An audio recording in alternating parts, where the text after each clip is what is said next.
బంధువులారా, ఈరోజు వరకు శ్రీమద్ రామాయణంలో ఉన్నటువంటి బాలకాండ, అయోధ్యకాండ, అరణ్యకాండ, కిష్కింధకాండ, సుందరకాండ, ఈ కాండముల వరకు వాల్మీకి మహర్షి విరచిత శ్రీమద్ రామాయణంలో సుందరకాండ వరకు ఉన్నటువంటి శ్లోకాలన్నీ కూడా ఒక అనుష్ఠానంలాగా రోజుకి ఒక సర్గ చొప్పున వ్రాసుకుంటూ రావడం జరుగుతుంది.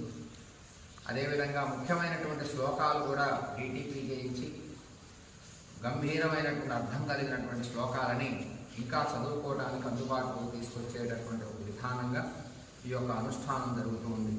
ప్రస్తుతం మనం యుద్ధకాండలో ఉన్నాం. యుద్ధకాండలో పంచమ సర్గను పూర్తి చేసుకున్నాం నిన్నటి వరకు.